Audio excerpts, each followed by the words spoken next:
mujeres artistas. Es...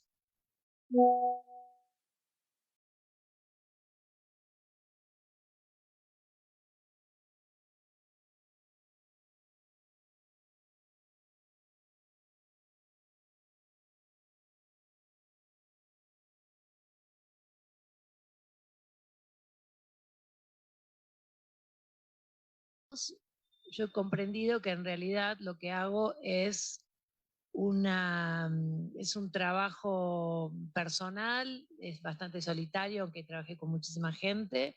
Es mi deseo, solamente mi deseo. Generalmente busco fondos, pero cuando no los consigo, financio yo lo que puedo. Y si no, autofinanciamos con bebidas o nada, compartimos gastos con el artista o los artistas que invito a hacer algo. Y estoy como muy en pensar eso hoy en día, qué es la gestión, qué es lo colaborativo, qué es esta moda que se ha instalado, que ahora todo tiene que ser gestión, participación, colaboración, autogestión. Y la verdad que yo ya con la edad que tengo estoy perdida y no sé si me interesa dar batalla en ese campo. Lo hago yo, soy autoritaria, me gusta discutir el autoritarismo, pero lo es, el arte es autoritario, el sistema del arte es autoritario, no el arte, la práctica no.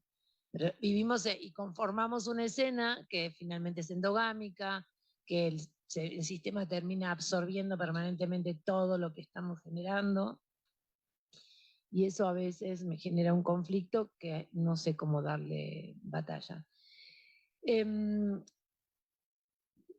Yo comento que tengo una educación heredada, porque también hace muy poco tiempo yo comprendí que en realidad soy una artista, porque mi deseo siempre fue ser artista, y empecé a hacerlo en una edad adulta, fin de los 80, pasada la dictadura en Argentina, tipo el 83, 4, 85, yo empecé a encontrarme con ese deseo de decir, bueno, ahora tengo que hacerlo ahora, si no, no lo voy a poder hacer nunca.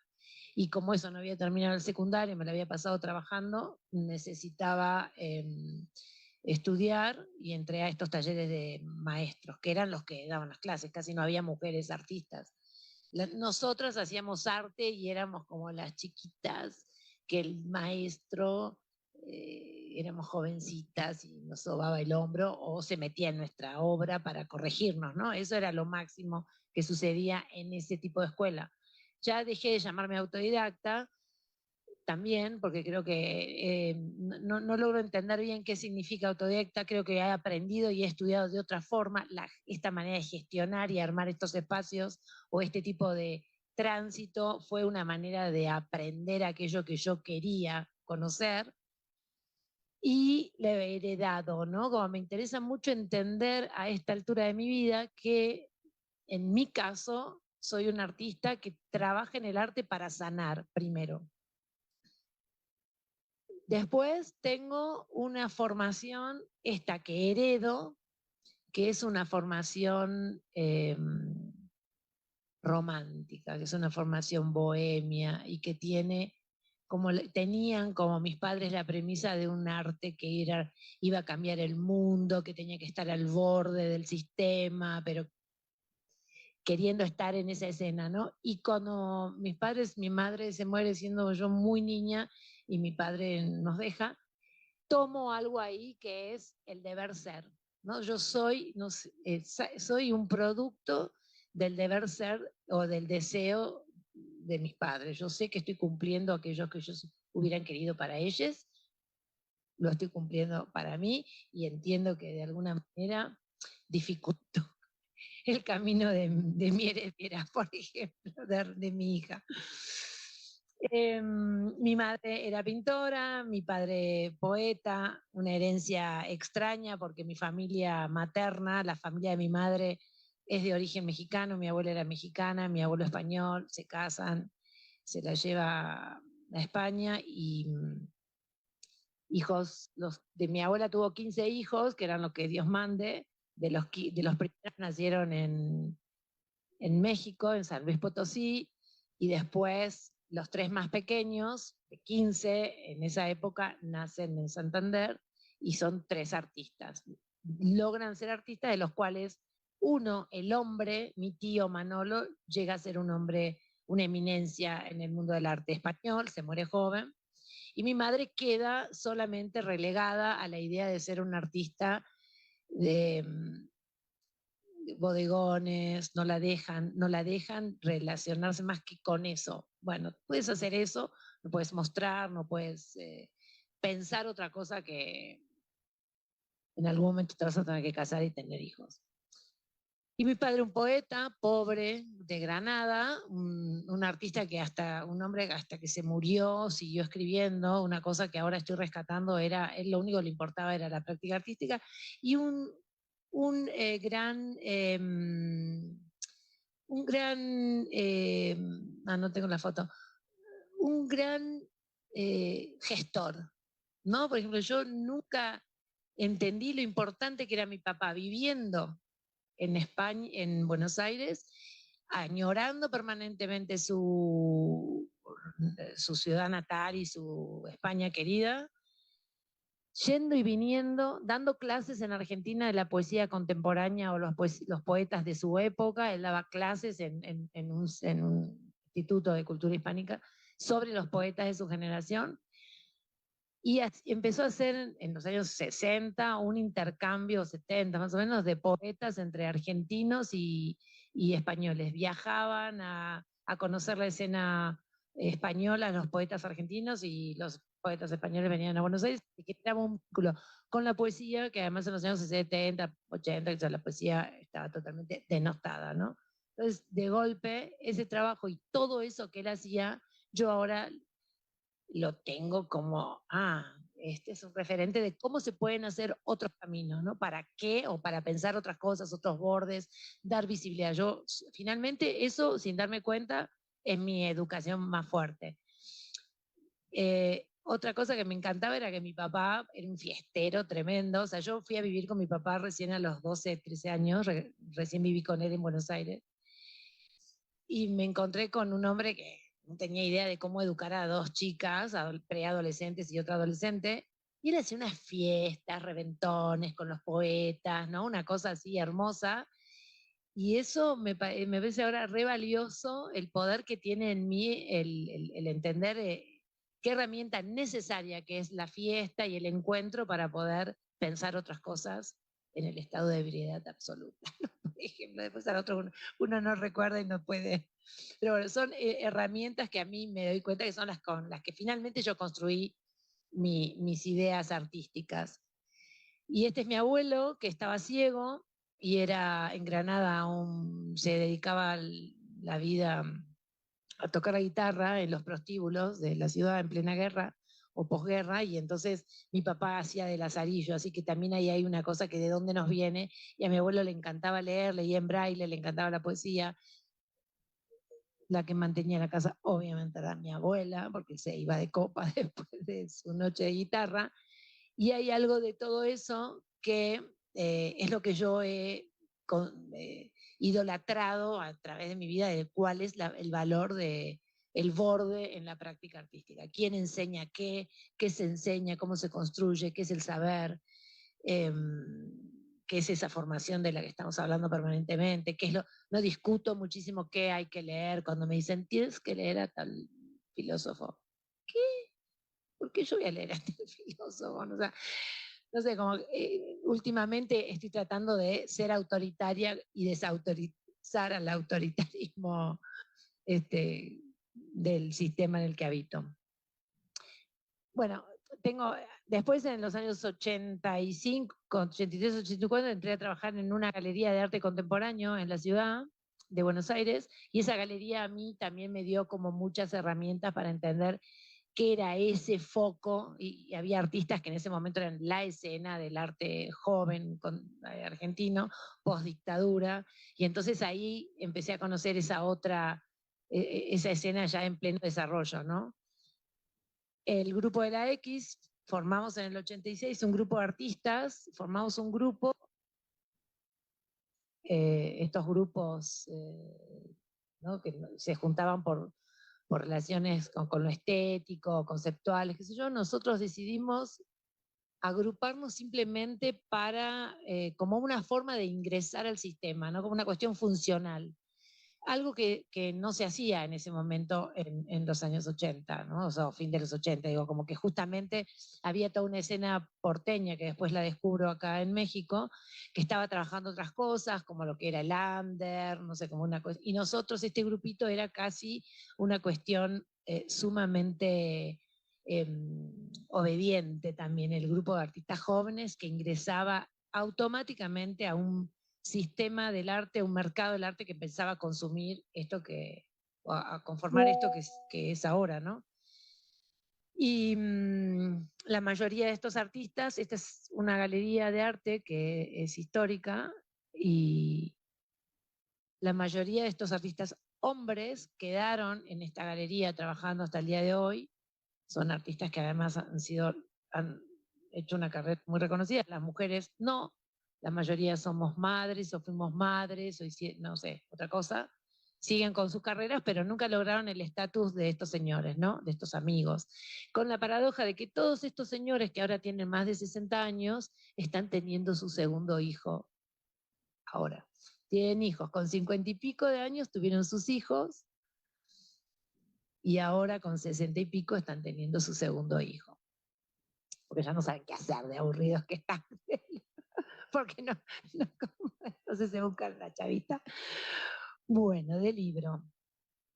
En realidad eso, como que después a fin de los 80 volví acá, en el 86 me vine a México, estuve unos años y buscando como otra cosa que no sabía bien qué era, pero quería como trabajar en un borde que no era, no sé, el de buscar una galería, ¿no? De hacer una muestra. Y me encontré con la gente del Salón de los Aztecas. No sé si conocen el espacio, que fue un espacio que hubo en el centro histórico, en la calle Cuba, hermoso.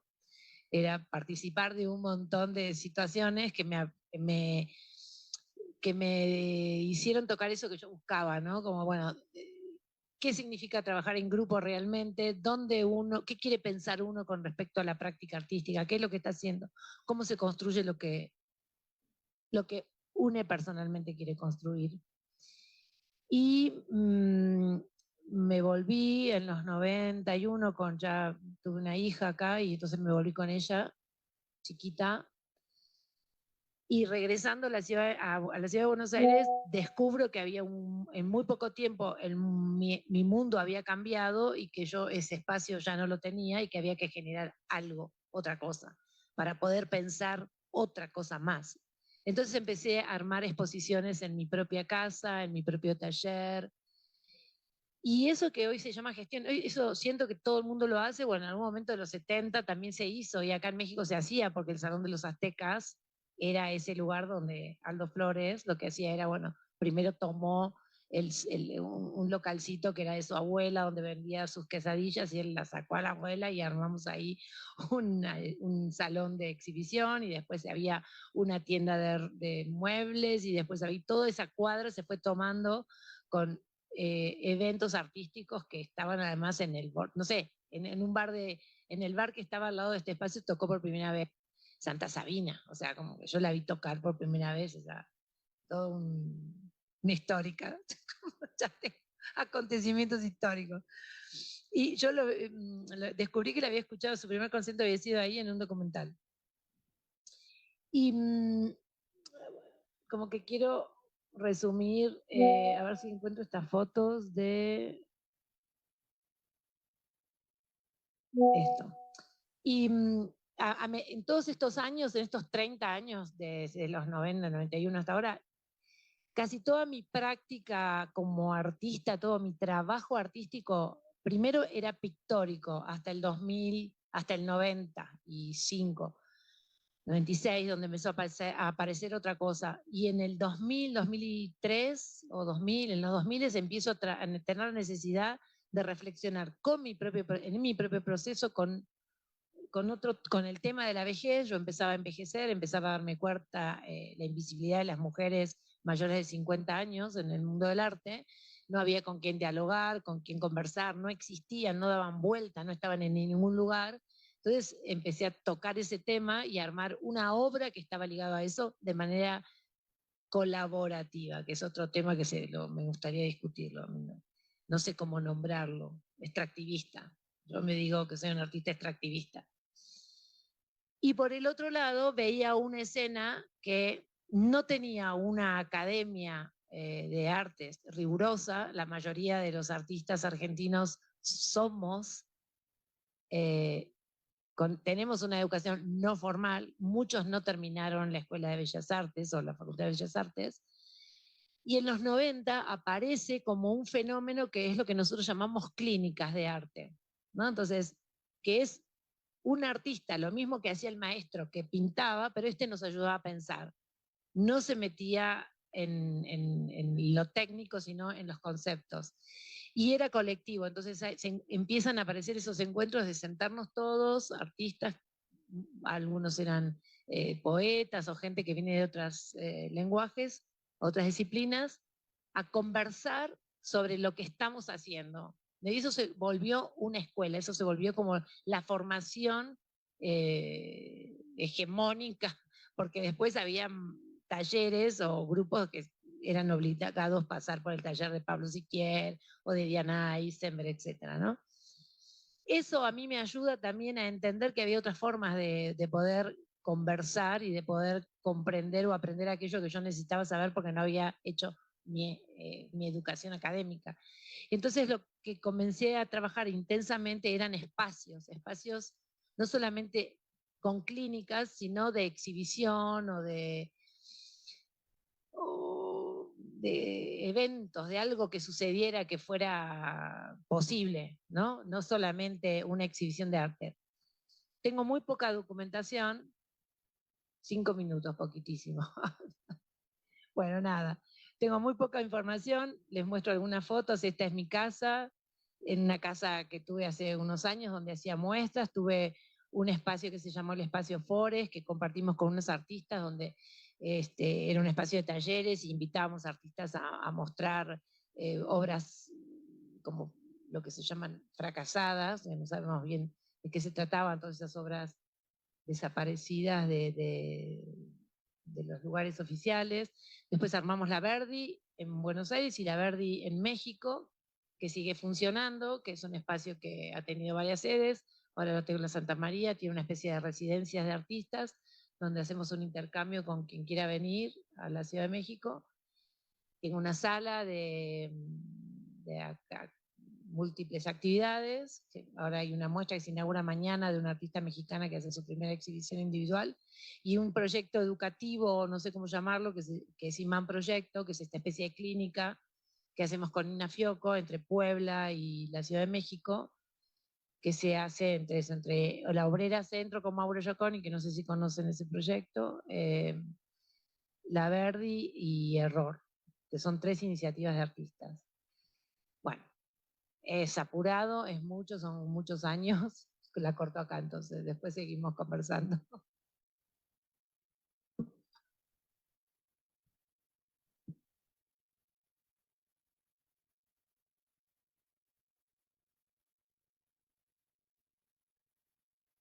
Sí, la Verdi comenzó en Buenos Aires siendo un departamento, alquilé una casa con un subsidio que me dio el gobierno de la ciudad, una casa donde invité a varios artistas que no tenían talleres y estudio. Entonces, el plan era que yo conseguí ese subsidio, ahí gestioné unos fondos para poder alquilar todo ese lugar, pero la obligación que tenía cada uno, que no iba a pagar ese taller, era gratuito, era generar actividades públicas que hicieran pensar otras cosas y mostrar otros artistas que no tenían el privilegio de estar mostrando o pertenecer a este grupo de 9 personas que estábamos discutiendo cosas. Así se formó, convivimos casi 3 años o 4 hasta que yo me vine a México y acá armé la sede de mi estudio, un estudio en la Merced, donde armé una residencia también, venían artistas que se quedaban, hacían un plan, convivíamos, la intención era como conocer, hacer un mapeo, relacionarse con la escena mexicana, conocer otra cosa. Argentina está muy lejos, es muy pobre y cuesta mucho salir. Entonces era como, bueno, armemos este foco de idas y vueltas, armamos con la pandemia se frustró, intentamos llevar artistas mexicanos a, a Buenos Aires, fue en un evento, en una vez fue Lorena Wolfer y Mónica Mayer. Siempre trato de que las artistas, haya por supuesto una escena joven, pero después sí o sí tiene que obligatoriamente dialogar con una generación, con mi generación de artistas mujeres. En el transcurso de todos estos años han pasado muchísimas actividades, ¿no? Desde esas muestras, que además la idea era mostrar, convocar artistas a que trabajaran con el borrador, con eso que se supone que es un fracaso, una obra fracasada, que uno no quiere mostrar, que no está planificada para el cubo blanco. ¿Qué es eso, no? Como, ¿cómo se produce? ¿Qué estamos produciendo? O sea, todas esas preguntas eran como un campo de cultivo para indagar sobre eso. Y pasaron de todo, cine, hemos tenido, no sé, bueno, era como una especie de centro cultural, porque presentación del libro de revistas del cine argentino, cineastas, poetas, ¿no? Y cuando la trasladé a México ha pasado lo mismo en una menor escala. Estos fondos son míos, yo alquilo mi estudio y lo que hago es dividirlo. Siempre tengo un estudio, una parte que está ocupada por estas actividades y otra parte que es donde yo trabajo en mi obra en soledad. Ponele. Y lo que se genera es tráfico de personas, de ideas, ¿no? Conversaciones, aprendo cosas que de otra manera no hubiera aprendido y aprenden cosas los que vienen que jamás hubieran aprendido. O sea, cuando yo tenía en la Merced el taller, llegaban las artistas a quedarse ahí en la residencia, yo me iba a mi casa y ellas tenían que convivir ahí y era como, bueno, no llegabas a la Roma, a un estudio divino, ¿no? Llegabas a una casita, no sé si conocen el 316, que es una sala de música en ese edificio del 316.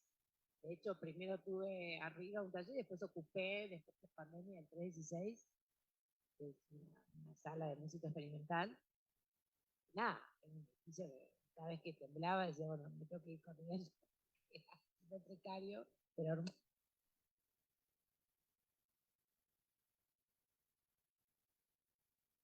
cambiar.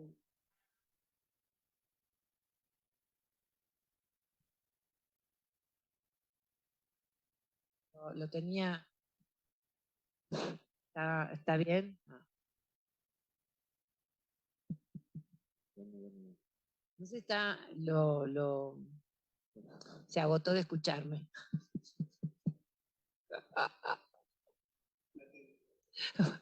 Vamos a cansarlo. Bueno, es muy resumido porque no.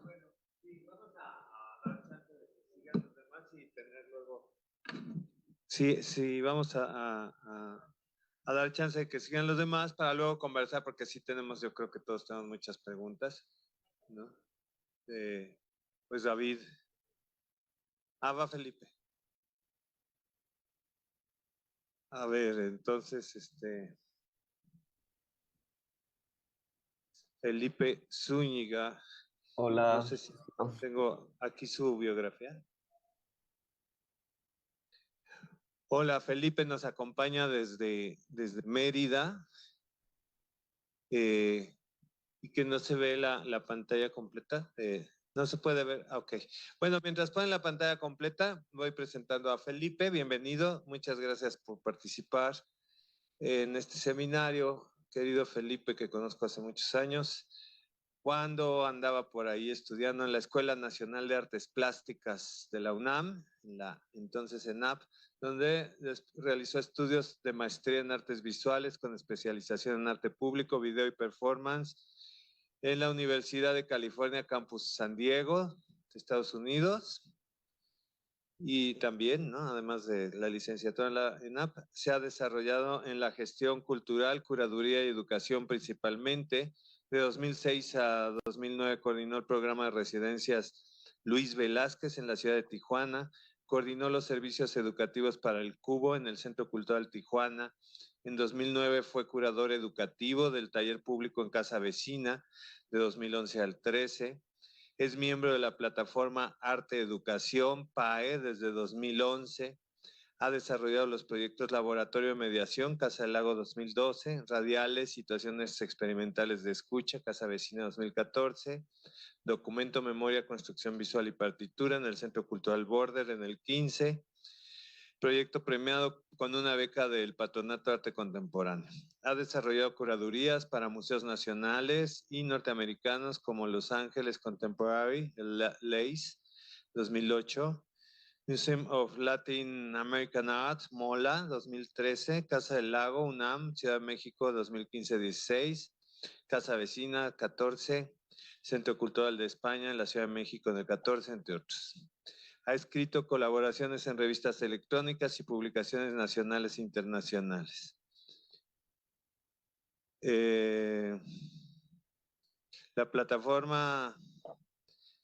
La página de la plataforma de educación de la cual es miembro activo habría que compartirlo luego en el mensajito, pero http://redpie.org.mx. Entonces, ya estás en grandote. Bienvenido, Felipe. Pues lo mismo, ¿no? Si pueden empezar con una participación de entre 20 y 30 minutos para dar oportunidad luego a dialogar entre ustedes y con los seminaristas y con quien pregunte también aquí en las redes sociales. Bienvenido, Felipe. Gracias. Muchas gracias. ¿Se me escucha bien? Bueno, espero que no se vaya a hacer un eco ahí extraño. Creo que sí me voy a... Ah, no. Pues muchas gracias por la invitación. Muchas gracias a Mónica, a José Miguel, y es un gusto estar compartiendo con Ana y con David. Bueno, a ver, vamos a tratar de, porque ha sido como, me pareció muy, muy interesante el pedacito de plática que escuché de Pacho Paredes y ahora Ana. Entonces, digamos que me toca hacer, supongo, como una especie de puente hacia otro siguiente nicho, grupo generacional, ¿no?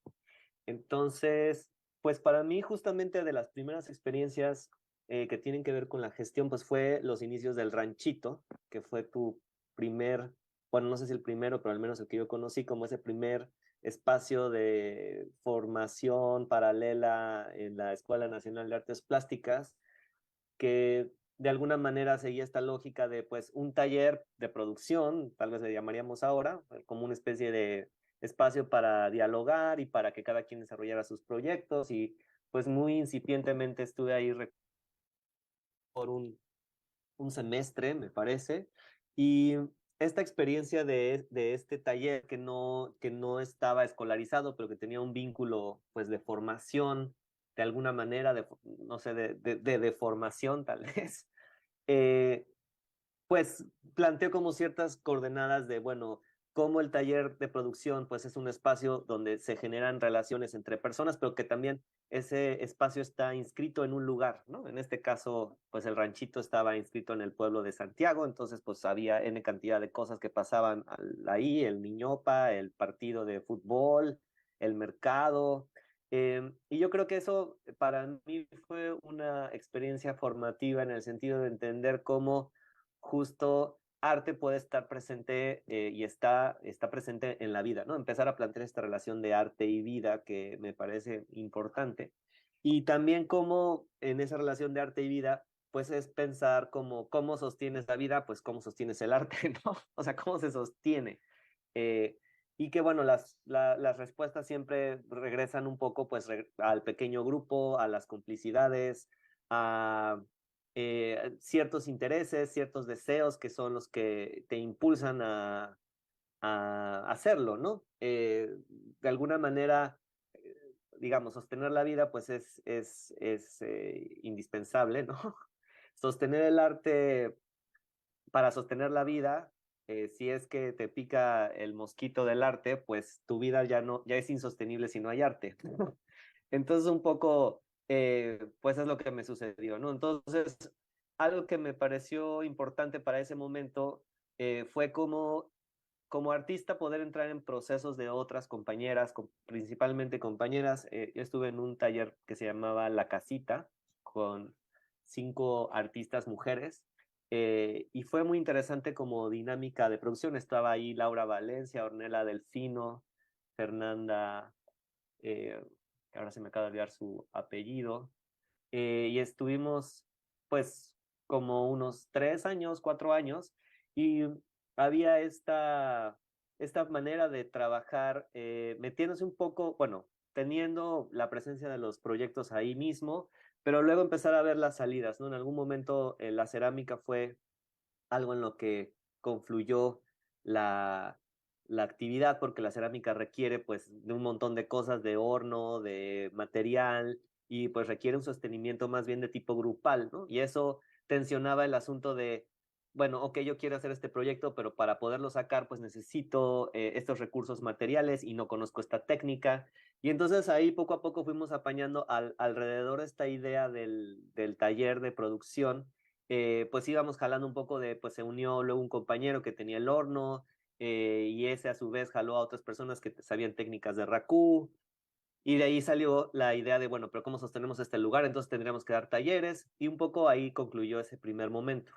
Eh, Ahora, digamos, el devenir para mí del espacio del taller como un espacio de socialización que está inscrito en un lugar, porque nuevamente pues este lugar seguía estando en medio de Xochimilco y era una casa, eh, pues mantuvo como esta lógica por mucho tiempo, paralela a luego la inscripción de mi persona para lograr tener sostenibilidad económica en los ejercicios de educación, digamos, en el contexto de los museos. Entonces, de ahí tuve la fortuna de colaborar con Samuel Morales en lo que antes era la colección Jumex, cuando se encontraba en Ecatepec, y pues era el incipiente programa de educación de la colección Jumex cuando se encontraba pues dentro de la fábrica, ¿no? Entonces, nuevamente, el arte estaba en un contexto muy específico que no era, bueno, había un cubo blanco, pero ese cubo blanco estaba dentro de una fábrica,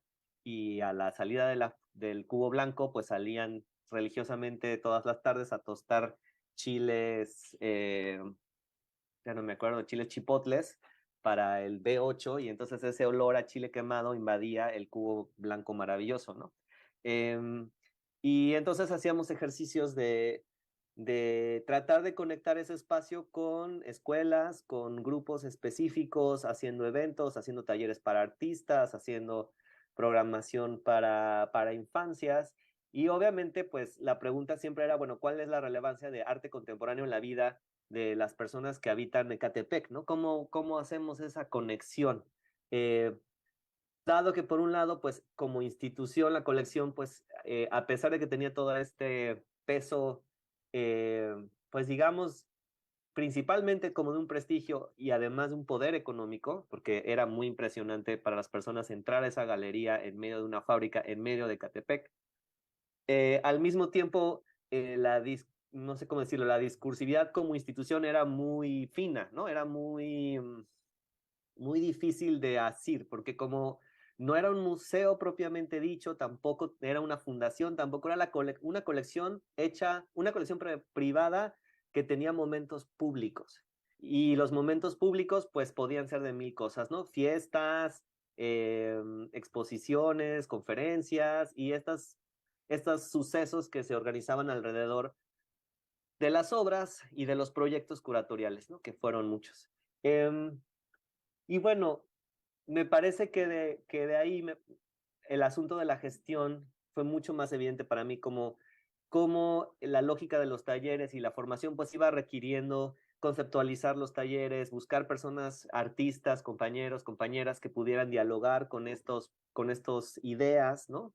Eh, Como una obra de arte podía ser la, el eje de investigación, porque eso también empezamos a trabajar, dado que no había, como en otros museos, no sé, el Museo de Arte Moderno, pues tú tienes la historia del arte con mayúscula, ¿no? Y entonces, bueno, pues como que eso cobija un poco tus acciones.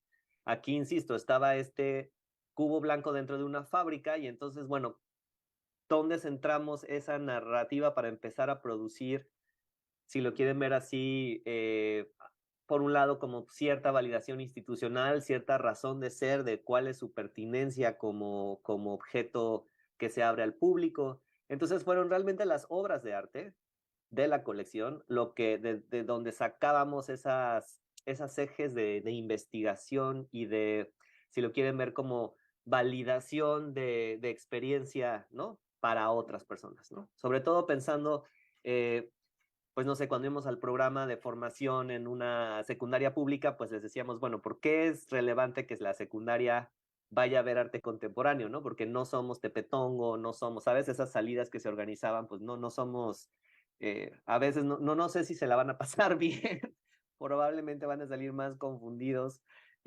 o con muchas dudas, ¿no? Pero bueno, entonces la obra de arte para mí fue el sitio de producción, la obra de arte como sitio de indagación y como forma, algo que empezó a suceder en esos talleres es utilizar la obra de arte como pedagogía, o sea, la manera en que la obra de arte está constituida, ir hacia el interior de esa obra y empezar como a abrirla para entender cómo fue hecha, pero no solamente en términos sí de procedimiento técnico, etcétera, pero también justo la parte de la conceptualización, el desarrollo de la poética. Y entonces, digamos que esas tres cosas, un poco entre la poética, pues sí, los procedimientos técnicos, digamos, y en cierta medida, obviamente, esta cuestión contextual fue lo que después se fue transformando en otros ejercicios, ¿no? Después de la colección Jumex, participé de un proyecto que se llamó el Proyecto Meteoro con Claudia Fernández, que fue un proyecto de una escuela de oficios para población de jóvenes que vivían en situación de calle. Entonces, pues era, digamos, una especie de resultado un poco dinamita, porque pues trabajar con niños y infancias y juventudes en situación de calle, pues es durísimo. Y había un alto grado de naive, ¿no? Pues sí, de demasiada sobrevaloración de lo artístico y cultural con poblaciones que tienen pues unas necesidades francamente, o sea, que rebasan la posibilidad de denunciar lo que pasa en la calle y que va más allá de romantizar ciertos aspectos que nos puedan parecer desde una estructura, pues podríamos llamar de privilegio, lo que implica habitar las calles. Sin embargo, pues se hicieron diferentes proyectos. También nuevamente ahora se llevó un hacer específico que era, digamos, artesanía no es precisamente la idea, ¿no? Porque serán más los oficios, entonces se hicieron cosas más performativas, como llevar a un peluquero y que hiciéramos una sesión de peinados. Había un joyero que sí vimos técnicas de joyería, luego se involucró una diseñadora de modas, se hizo un desfile de modas, y pues en esa transición es que yo ya, digamos, salí de la ciudad y me fui a formar como a California, en la región de Tijuana, California. Entonces, puedo compartir un poco, Vic, si existía la página de Luis Velázquez y sí todavía existe, no sé si la pueden ver, a ver si la pueden ver. Nada más que yo no la puedo ver. ¿Se puede ver eso? Aquí está Luis Velázquez. ¿La pueden ver? Sí, creo que sí.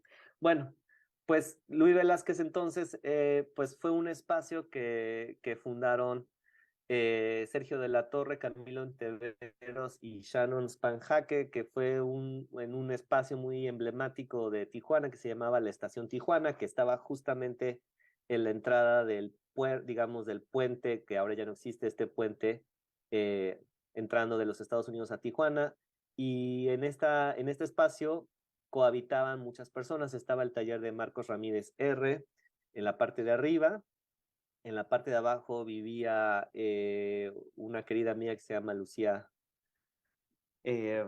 Lucía, ay, perdón, estoy un poco San Román, que es la directora del Arte Alameda, y un amigo arquitecto que se llama Giacomo Castañola. Entonces, pues estábamos ahí en este edificio, que pues nuevamente era un edificio en medio de una zona de farmacias, antros y nacionalizadoras de de vehículos, ¿no? Entonces realmente era, bueno, y estábamos literalmente al lado del torniquete por donde se entraba a México y donde pasaban las deportaciones masivas, ¿no?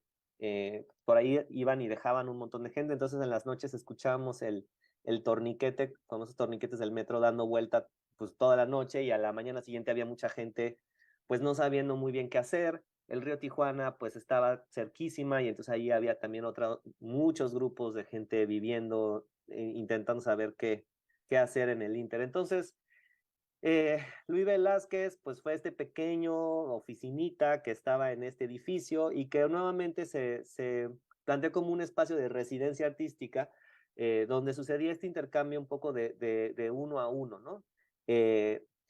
Y claro que para este momento había un cobijo, el cobijo de una maestría, y esa maestría permitió como anidar esta idea loca de cómo un espacio que en realidad físicamente no era nada espectacular, pues era literalmente una oficina con un baño, anidaba como posibilidades de enganchar diferentes comunidades, diferentes artistas, diferentes instituciones, y a lo mejor aquí sería importante ir hablando de, pues esta idea de la independiente, pues yo creo desde hace ya muchos años, de hecho desde Luis Velázquez, me parece que somos más bien espacios interdependientes, a veces codependientes, pero no estoy seguro que sea, o sea, para mí esta idea de la independencia como que no se sostiene en el sentido que cuando pensamos el contexto y los grupos, pues no existe, o sea, no es el espacio como vacío de la autonomía, quién sabe en dónde, flotando en el espacio, ¿no? Está situada, hay poblaciones concretas, hay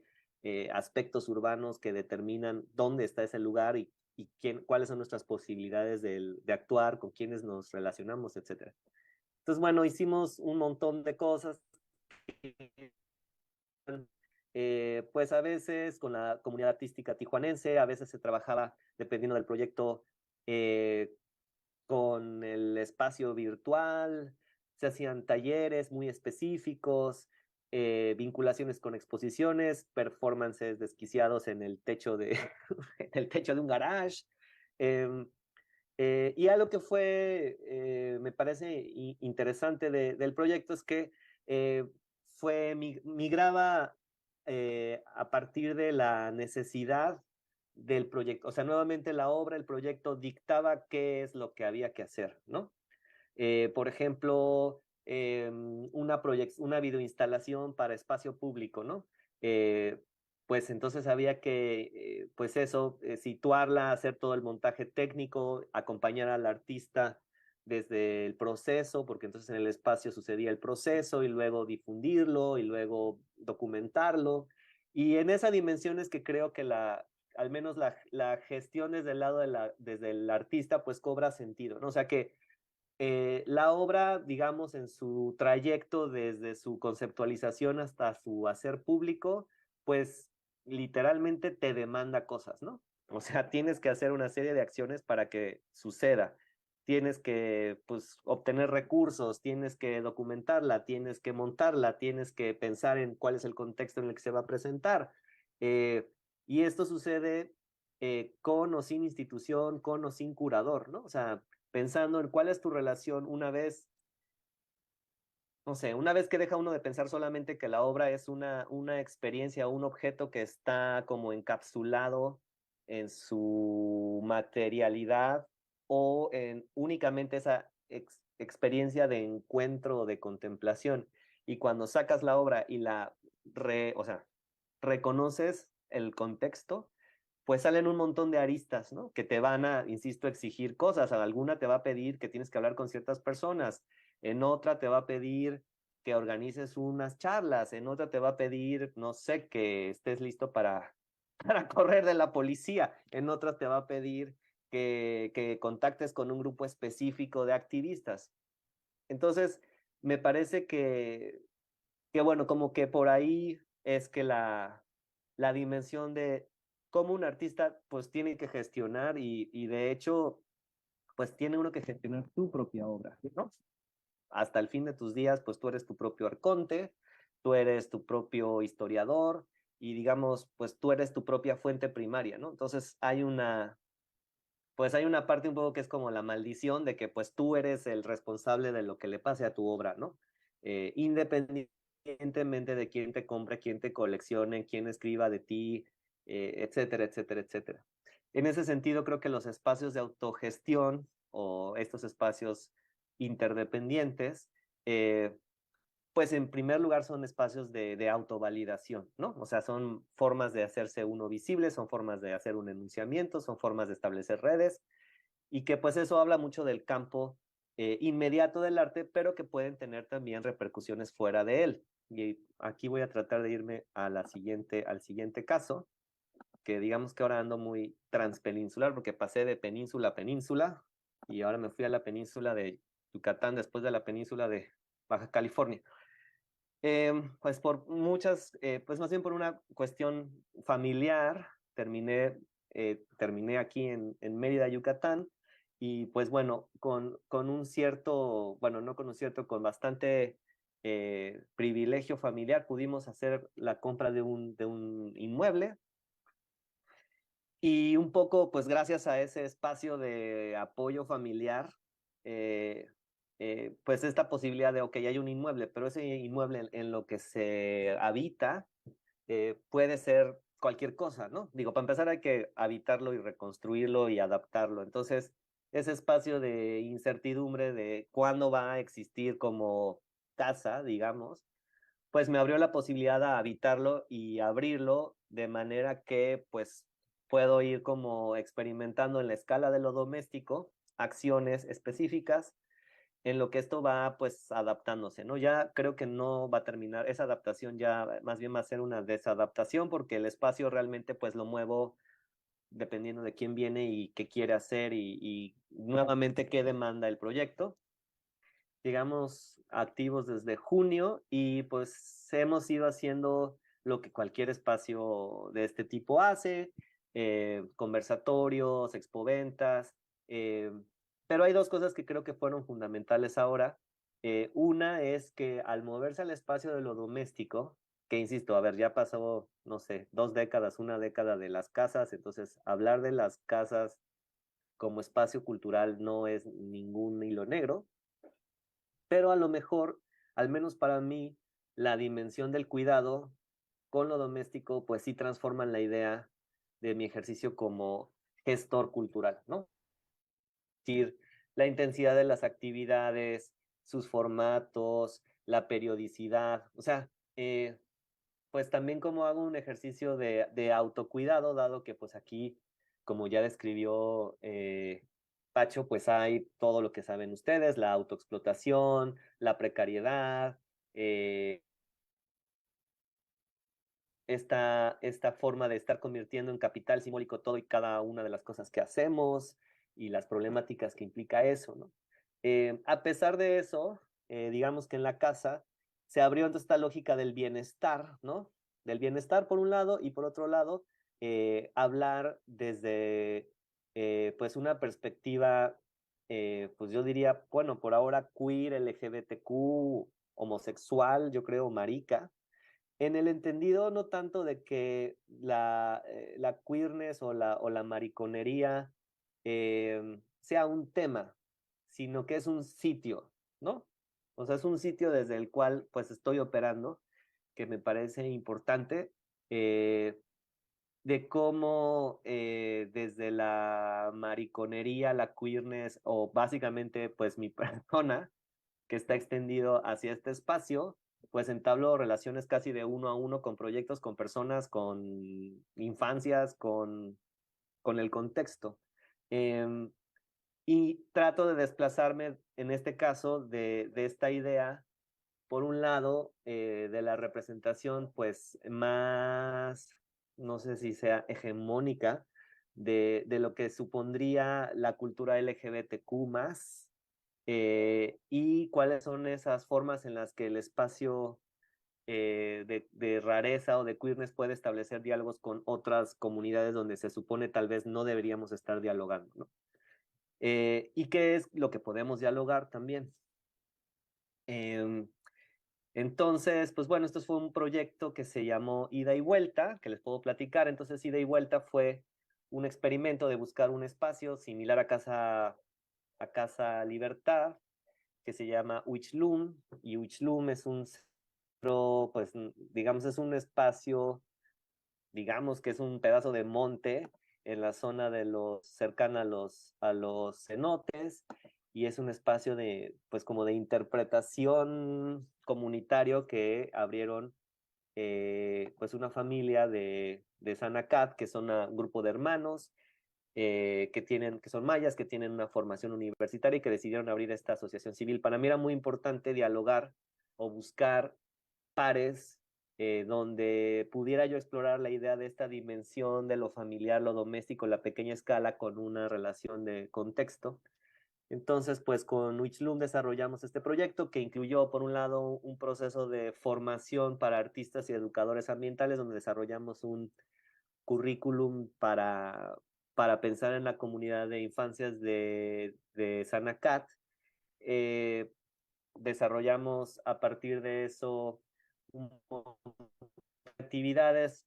Las personas que participaron del proyecto, artistas y educadores, además de hacer los talleres, crearon obras que fueron después expuestas aquí en Casa Libertad, que no necesariamente fueron como si lo fueron como procesos paralelos. No es que fuimos a Sanacat y de Sanacat sacamos para hacer la exposición en Casa Libertad, sino más bien fuimos a Sanacat, experimentamos e intercambiamos con las prácticas que tenían los educadores en Huichlum, y los artistas en Casa Libertad hicieron un ejercicio como de un montaje como estilo gabinete de curiosidades de sus propias prácticas en diálogo con esa experiencia. Pero no es que fue o sea, no es que veías Sanacat en Casa Libertad expuesta como, ok, paso uno, esto fue lo que sucedió. De esa experiencia, pues hay muchas reflexiones, ¿no? Bastante problemáticas, pero interesantes, ¿no? De cuestiones que tienen que ver ya, al menos en mis procesos de trabajo desde el arte de educación, pues obviamente críticas a, pues todavía rezagos de paternalismo, asistencialismo, extractivismo, ustedes nómbrenlo, instrumentalismo, cómo navegar estas aristas, ¿no? De cómo no operar como el amo, ¿no? O como el esclavo, sino cómo crear estos puentes donde finalmente el conflicto pues emerge, ahora un conflicto pues no aplastador, ¿no? Sino un conflicto que produce reflexión.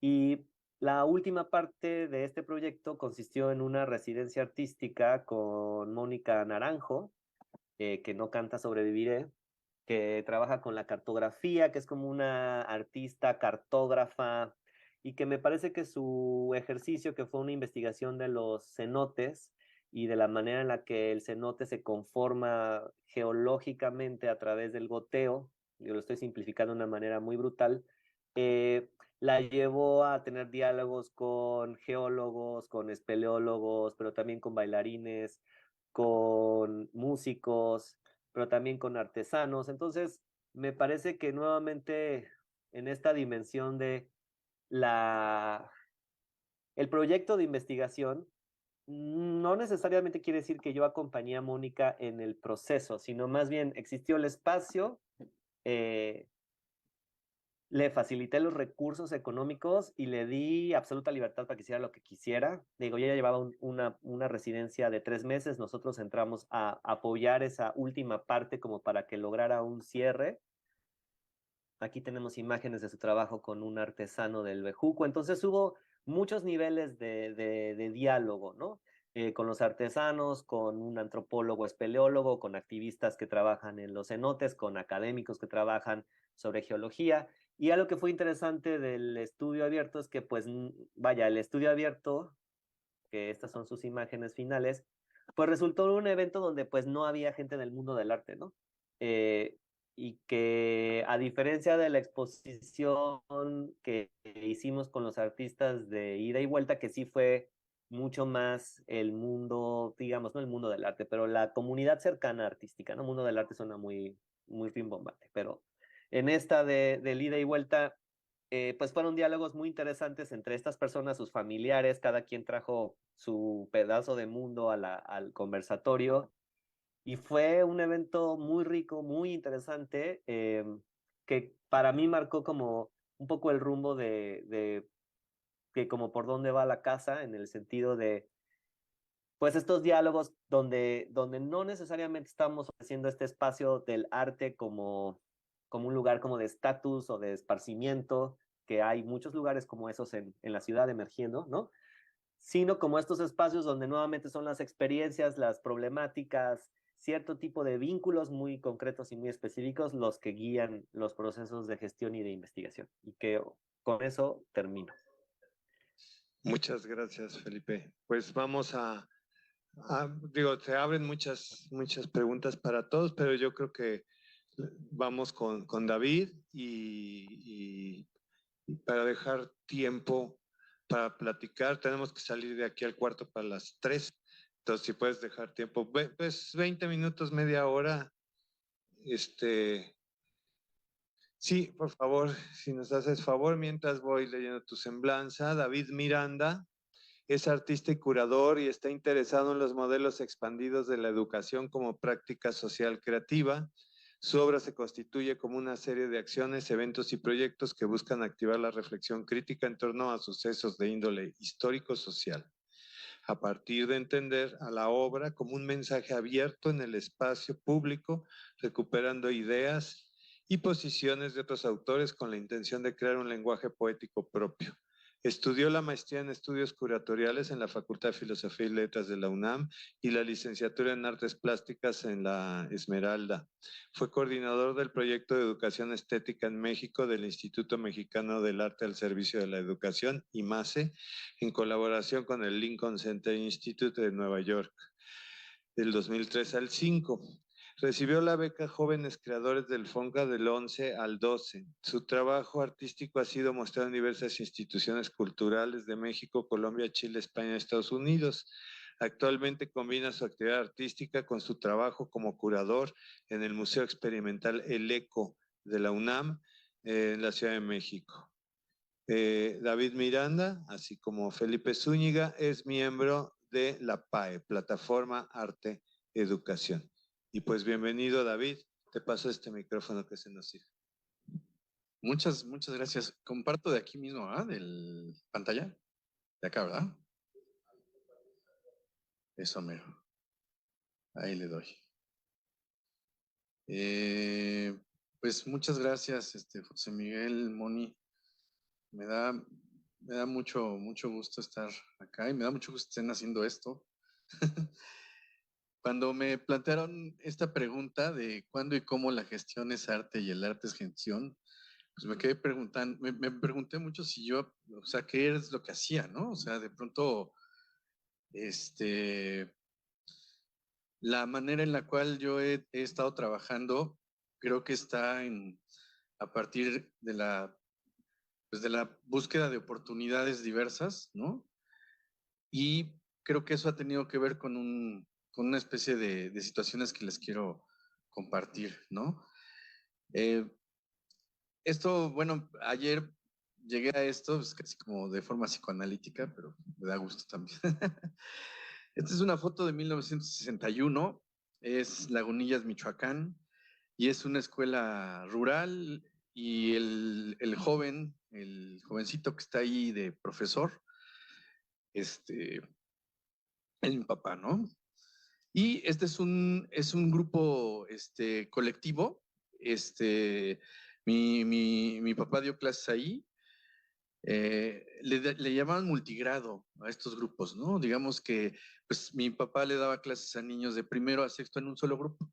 ¿Por qué? Porque no había grados, ¿no? El mismo maestro era casi como que el tío, el abuelo, digamos, el padrino, el amigo, el no sé qué, y su docente, ¿no? Y les daba este personaje, ¿no? Que sucedía en la educación pública en México, de alguna manera cubría todas esas asignaturas, todas esas problemáticas, entre ellas también enseñarles a pisonar la tierra para tener un piso firme, ¿no? Y una serie de cosas, ¿no? Esta otra foto, por ahí hay una, no sé si por ahí se ve el cursor. Esta que está aquí, que parece una niña más del grupo, es la maestra. es mi mamá. Mi mamá también es normalista, ¿no? Esta foto es de un municipio del Estado de México que se llama Tenango del Aire. Maestra rural también, con la misma situación de cosas, ¿no? O sea, digamos que me gustaría empezar ahí porque creo que yo, como entiendo la gestión o lo que ha pasado conmigo, tiene que ver con esta génesis, ¿no? El oficio de mi familia, por lo que hoy está cayendo como el 20, pues ha sido el ámbito de la enseñanza y la docencia y el trabajo desde ahí, ¿no? El trabajo en comunidades, el trabajo colectivo, el entender, digamos, como el intercambio a favor de la autodeterminación, de la autogestión y de la independencia intelectual, ¿no? Esa es una de las cosas que yo, pues hoy tengo, ¿no? O sea, cuando me preguntan, ¿tú qué haces? Bueno, pues ahora me gusta mucho decir que soy profesor, ¿no? Principalmente porque, pues, profeso eso, ¿no? Esas tres cosas que les digo, ¿no? Y es como lo que ahorita más me atiende. Desde hace unos años trabajo mi investigación, digamos, en términos pues sí, como curador, ¿no? O como especialista dentro del campo, es la transición entre los procesos del arte moderno y el arte contemporáneo a partir de cómo se sitúa el suceso artístico en las escenas dentro y fuera de lo artístico. Hay un personaje que he estudiado mucho tiempo, que se llama Matías Geritz, que acuñó esta frase que es: el arte es un servicio, ¿no? A partir de una serie de textos en donde él habla críticamente sobre la escena de su tiempo. Imagínense, ya estaba en crisis desde el 53, ¿no? ya era un problema, ¿no? Bueno, esta categoría del arte como un servicio conectó con lo que les comenté hace rato, ¿no? Con esta cosa personal y familiar, ¿no? Yo estudié primero arquitectura, no soy arquitecto, y después estudié arte, ¿no? Y siempre fue aunado a la capa de docencia de mi casa, pues siempre fue como una crisis comprender el suceso artístico, ¿no? O sea, todo lo que me di cuenta que las discusiones artísticas eran más bien una acumulación de actitudes y aptitudes con respecto a una comunidad específica, ¿no? Y la otra parte que tenía que ver con los saberes y las técnicas y el pensar haciendo, pues estaban siempre como en relación a otra cosa que tiene que ver con el mercado y la circulación y la difusión de lo artístico, ¿no? Entonces, para mí siempre había como un problema crítico ahí, ¿no? Entonces,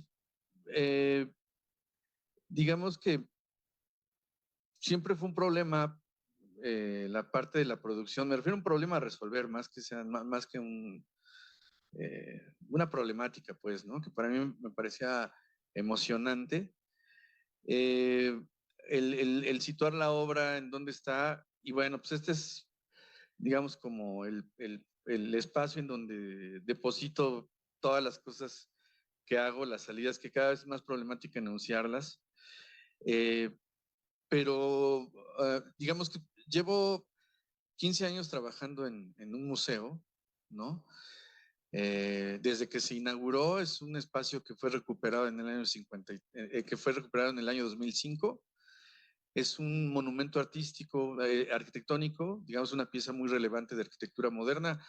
La universidad lo recuperó en el 2005, pero hagan de cuenta que cuando lo recuperan, Guillermo Santamarina, que es un artista, curador artista, ¿no? También, me invita a trabajar ahí. Yo lo conocí a Guillermo en Exteresa porque hice mi servicio social ahí, ¿no? Entonces, todo esto que les conté de mi origen pedagógico, pues él lo supo y luego de ahí me jaló, en fin. Así como en los toreros, mi iniciativa como curador me la dio él, ¿no?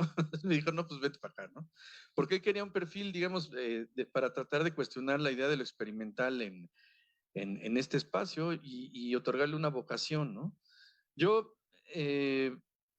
digamos que lo que sucedió en el ECO es que empezamos a rastrear la historia de este lugar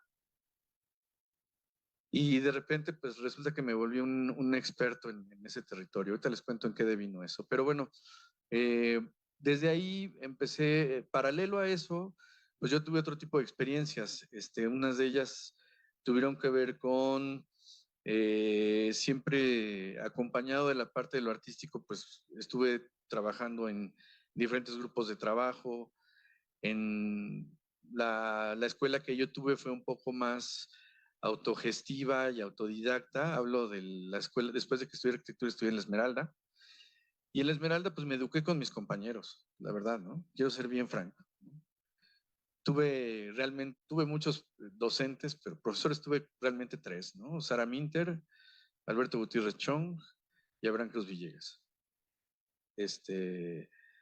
Ellos fueron, digamos, como los que sí considero como maestros, los demás me dieron clase. Entonces, lo digo un poco porque el trabajo de Alberto Gutiérrez Chong y el trabajo de Abraham, ambos son pedagógicos, ¿no? O sea, fueron pedagogos antes, o sea, estudiaron pedagogía. Alberto fue docente también en zonas rurales, normalista, igual que mis papás. Y Abraham estudió pedagogía en la UNAM. Y Sara Minter trabajó con personas en situación vulnerable. Curiosamente, toda esa formación a mí me ayudó a trabajar de alguna manera con eso. Mi primer trabajo como artista fue en un proyecto que no sé si Felipe mencionó, en una iniciativa que se llamó Aprendiendo a través del arte, en un proyecto que auspiciaba, si mal no recuerdo, el Guggenheim en México, y trabajábamos con niños en situación de calle. Félix estaba en uno de estos lugares, centros, yo estaba en otro, y muchos de los personajes que estamos pululando por ahí en estos ejes, fuimos parte de ahí. De hecho, el coordinador de ese proyecto era Samuel Morales, ¿no? Que es buena parte responsable de toda esta infección, ¿no? Y en ese proyecto yo trabajé con niños en situación vulnerable en un grupo multigrado, de alguna manera. No había asignaturas ni grados, pero eran niños de 8 a 18. O sea, digo, ninguna parte pedagógica te dice que hagas eso, ¿no? Pues es un relajo, ¿no? Ahí di clases de artes plásticas y luego también di clases de la chica, la artista que estaba, perdón por la chica, la artista que estaba dando la clase de fotografía, tuvo que salir y yo me hice cargo de los 2 cursos, ¿no? En Lagunilla, Tepito, con chicos, digamos, con extrema violencia, ¿no? Adicciones y demás. Entonces montamos un taller de fotografía, en fin, hicimos varias cosas y en esa misma época yo estaba concluyendo mis estudios en la Esmeralda. Entonces, y trabajaba en otro proyecto que se llamaba, empecé con la fundación, ayudándole a Tere Quintanilla, que es una actriz y directora teatral, que estaba desarrollando ese proyecto que se llamó ACE, ¿no? A partir de una metodología de educación estética del Lincoln Center de Nueva York, ¿no? Y trabajamos con escuelas públicas. Yo daba clases en la mañana, escuelas públicas y privadas. Era un proyecto de educación estética en donde una escuela pública financiaba una escuela privada financiaba una escuela pública. Entonces, en la mañana daba talleres de educación estética en el American School Foundation para las personas más, digamos, como privilegiadas económicamente de la ciudad. Al mediodía daba clases en una escuela pública en San Cosme, en las escuelas experimentales de la normal de San Cosme, y en la noche me iba con los niños de la calle, de situación vulnerable. Pues, ¿qué pasó? Pues me volví loco. O sea, se te chispa la cabeza, ¿no? O sea, cuestioné todo. O sea, ¿qué estaba haciendo ahí? Y luego, y 2 días a la semana me iba de la ESME a ver a los artistas, ¿no? Entonces, pues fue como una crisis, así que por choque, ¿no? Esto forjó, digamos, una manera como de comprender para mí qué era lo relevante del suceso artístico, o para si había una situación, digamos, relevante más allá de la distribución y consumo de objetos suntuosos y simbólicos, ¿no? Entonces, lo que yo quería hoy, ¿no? Más hablar de ver biográficamente, ¿no? Es presentar pues, brevemente algunos proyectos en los cuales me he involucrado, ¿no? En esos términos. Y en lo que se los voy presentando, digamos, las imágenes o los videos, rápidamente les cuento de qué fueron cada uno de ellos. Voy a empezar por ¿no? No van a ser tantos para poder tener la discusión de la cual hablábamos, ¿no? Es un proyecto que trabajé hace ya, pues ahí dice 2018, son pues, casi 4 años. Es un proyecto que trabajé en diferentes estados de la República y planteé hacer una especie de plataforma para el aprendizaje de especies de seres no humanos, ¿no? Se llamaba Totem, y lo que hice fue hacer un ejercicio de producción de escultura en comunidad, ¿no? Nosotros tenemos en este país 51 jardines botánicos, de los cuales, pues cada uno de ellos tiene diferentes especialidades, ¿no? Por ejemplo, bueno, aquí en la UNAM pues está la Reserva Ecológica, pero por ejemplo hicimos uno en Cuernavaca, que es un jardín etnobotánico, es el jardín, digamos, con la colección de plantas medicinales más importantes de América Latina, ¿no? Y a mí me sorprendía que ese tipo de conocimiento, por ejemplo, ni en la escuela de arquitectura ni en la escuela de arte, pues, no teníamos conciencia de ello, ¿no? Lo que yo hice fue hacer una metodología de diseño y producción en donde lo que yo propongo es hacer recorridos, ¿no? Con un grupo de trabajo. Una de las cosas que a mí me interesa es pensar que todo es un grupo temporal de conocimiento, ¿no? O sea, lo que hago es, hay un grupo de trabajo con el cual nos involucramos y desde ahí, pues hacemos pues, una reflexión de cuáles son los trayectos de su casa al lugar donde nos reunimos, ¿no? Que hagan una cartografía de ello, un mapa. Lo que hace la gente es un mapa significativo, ¿no? Hay gente que dice, bueno, pues ahí está el lugar donde me veo con el novio, del otro lado está la miscelánea, ahí está. Y luego les pregunto si recuerdan alguna especie no humana, alguna planta, algún árbol en ese trayecto y nadie se acuerda de eso, ¿no? Al otro día les pido que ese mapa lo resignifiquen con una especie, o sea, hay un árbol relevante ahí, hay una planta relevante ahí. Con esa cartografía, luego se hace una estructura que deviene en algo escultórico, ¿no? Y a partir de ahí, pues, producimos un jardín temporal. En cada ciudad que se hizo en 5 ciudades. Se hizo en Monterrey, aquí en la Ciudad de México, lo estoy mostrando en la UNAM porque pues, se hizo acá. En Cuernavaca, en Mérida.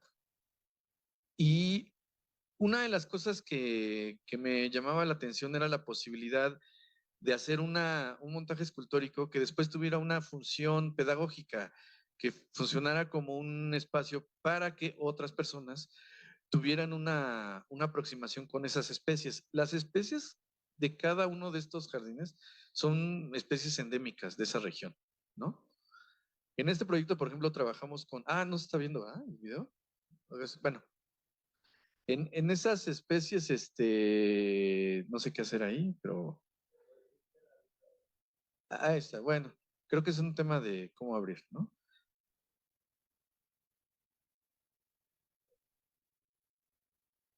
Bueno, lo que vamos a hacer lo dejamos minimizado y hay que se vaya viendo, ¿no? En esas, digamos que este proyecto fue para trabajar con plantas endémicas de cada región, y de ahí pues, crear un espacio, pues, digamos, una instalación escultórica que permita a otras personas tener pues, una aproximación con los conocimientos y con los valores que implica tener esa proximidad con estas especies no humanas. Nosotros, para mí era bien interesante y bien importante otorgarle un valor de servicio a la producción escultórica, ¿no? Forma temporal.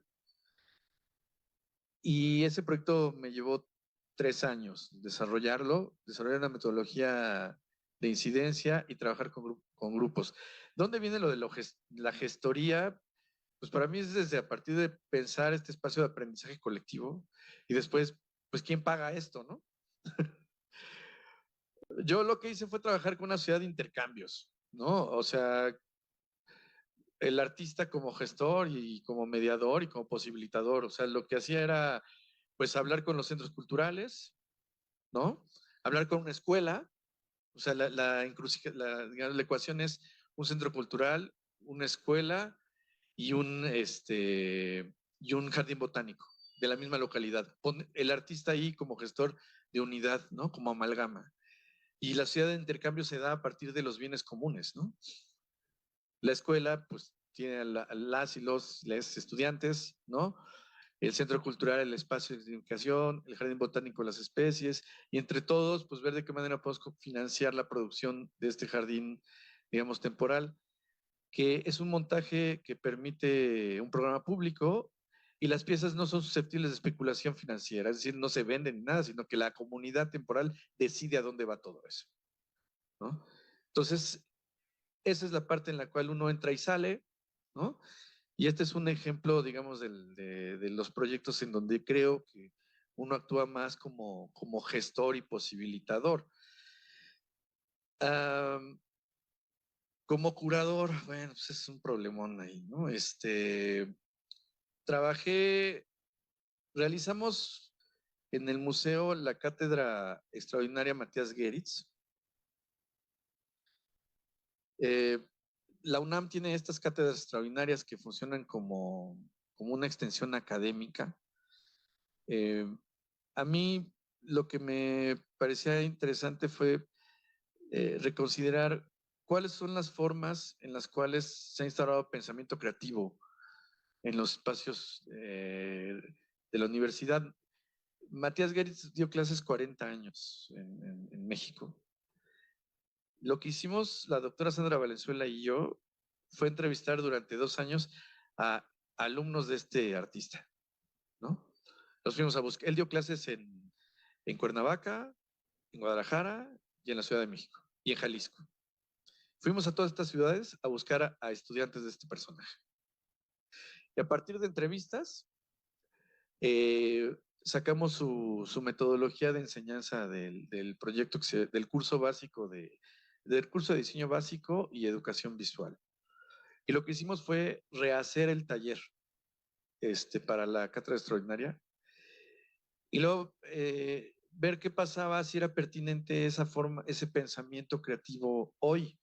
¿Qué pasaba? Lo reinterpretamos y con lo que hicimos con todas las experiencias de este curso que se devino en videos para una autoexperiencia estética y en cursos que se dieron también en el lugar. Lo que hicimos fue una publicación, que ahorita les quiero mostrar que aquí la tenemos, ¿no? A ver si abre ahí. Que es un manual de educación visual que lo pueden descargar, pero también está físico, ¿no? Ahí está otra vez el gestor, curador, artista. Lo que hicimos fue conseguir los recursos para imprimirlo, hacer la investigación, traducirlo, pagar los derechos de imágenes de un montón de cosas que han ocurrido ahí.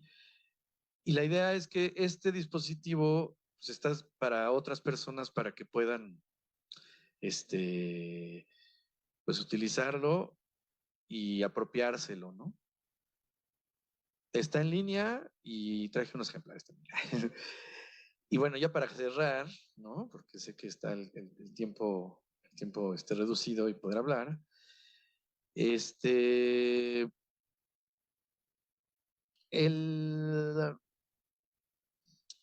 ¿Cuáles pongo? Es que hay varios. Teorema 68, con eso cierro. Hace un par de años me invitaron a la Biblioteca Vasconcelos porque hicieron un proyecto.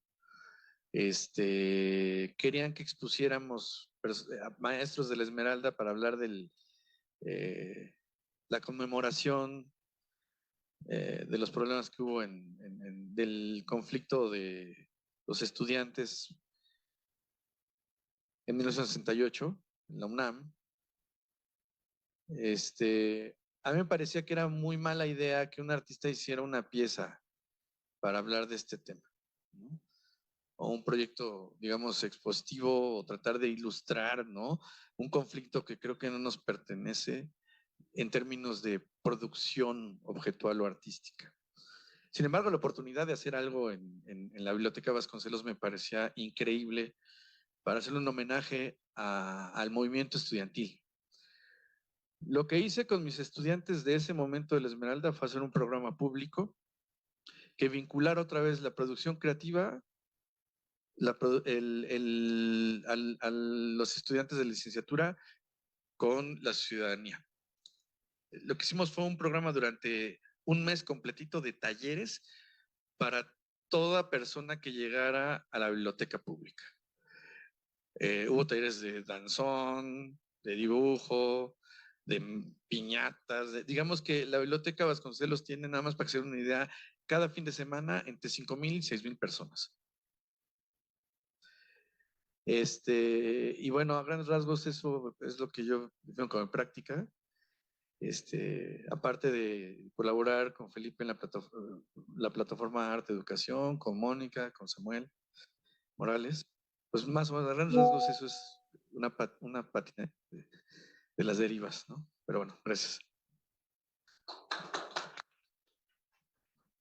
Pues no sé si se pueden pasar aquí los dos y aquí atrás Felipe.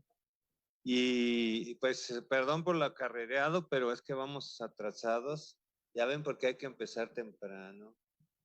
Son 2:20.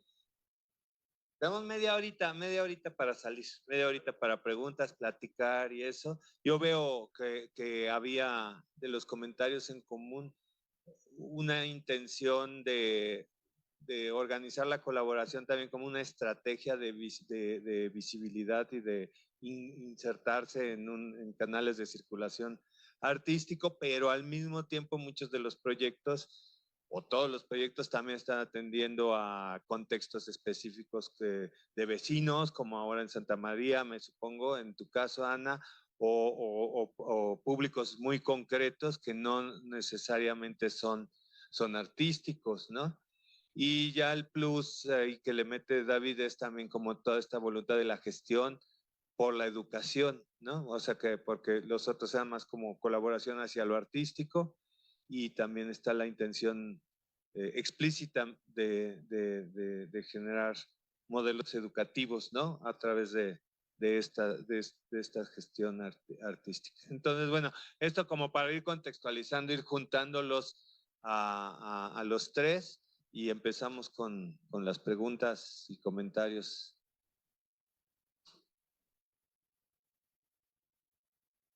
Aquí, ¿no? Para que te vea el público que nos acompaña en las redes. Ándale, Andrés, no sean así. Sí, no sé si es pregunta o más bien observación en una particularidad de los tres, que, bueno, en tu caso, Ana, hablaste mucho de como una exploración familiar, ¿no? Empezaste así como también David, sobre cómo analizar como hasta tu árbol genealógico y creo también se habló un poco como el apoyo a la familia en la segunda presentación y en tu caso como la institución que no estudiaste y cómo todo fue muy como autodidacta en cierto modo. Tú también como aprender desde los compañeros y esta cuestión como la gestión y como ir navegando las circunstancias.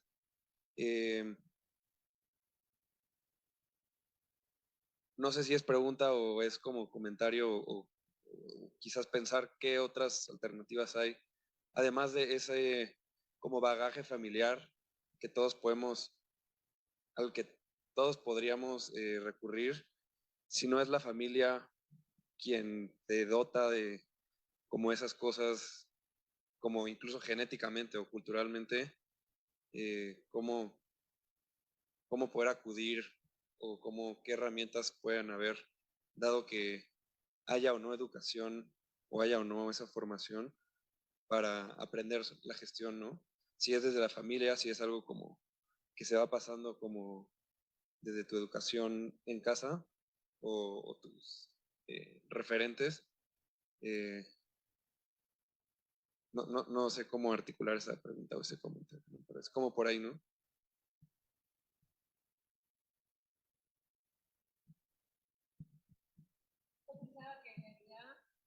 Lo que después de escuchar a mis compañeros, de entender que siempre hay un punto en común, de una u otra manera hay un punto común y es la necesidad de hacer algo que o uno cree que hace falta o sumar a lo que ya hay, no sé, es lo mismo. Pero creo que la necesidad de explorar, primero para mí es propia, porque sí discuto mucho qué significa, o sea, no sé si discuto, pero estoy pensando más que nunca qué es el trabajo colaborativo, para quién está trabajando el artista gestor, ¿no? Que los dos lo han definido muy bien. Yo pensaba en un proyecto que a mí me gusta mucho en Ecatepec, que es el Museo Marce, ¿no? Como que es un museo, es un trabajo de artistas in situ para la gente de Ecatepec, que es precioso. Bueno, pero son artistas que están insertados también en el sistema del arte, ¿no? Y hay algo ahí que ese diálogo entre el adentro y el afuera es una necesidad, o sea, eso, para quién estamos trabajando es una pregunta que implica qué necesidad tengo de hacer lo que estoy haciendo, ¿no? Para mí es eso. ¿Cómo se gesta? Me da mucho gusto de la edad que yo tengo y de dónde vengo, de cómo he crecido y en qué tipo de formación no académica he crecido, pero el sistema del arte siempre ha maltratado a todo artista que estuviera hablando de su formación afectiva, de su formación emocional, de la familia.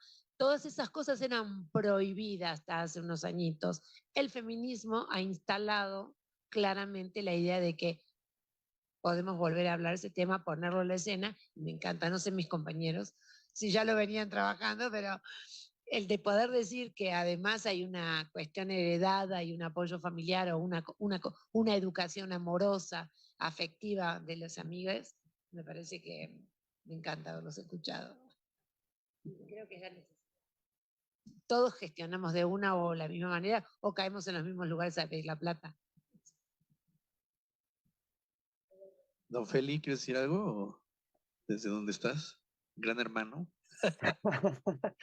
Pues sí, yo creo que una respuesta es el, no sé, esta cosa que como el asociacionismo tiene sentido, que digamos, la dimensión del cuidado de lo familiar, o sea, digamos, porque tampoco es como esencializarlo, ¿no?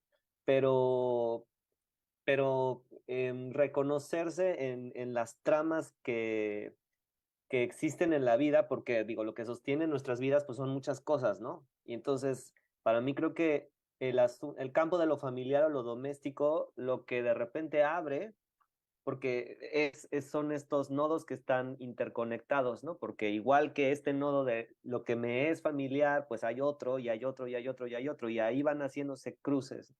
Y a veces es como no necesariamente son replicantes esas estructuras, pero cuando se hacen cierto tipo de entrecruzamientos, a veces puede ser conflicto, puro conflicto, no hacer todos bajo el sol amándonos bellamente, puede ser que tienes un conflicto con alguien, incluso una pregunta eh, puede ser hasta de cómo ocupar el espacio público.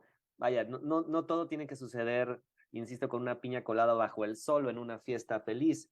Pero esa necesidad en esa vinculación, porque no podemos existir desvinculados, eso no existe, se generan todas estas inquietudes y que de alguna manera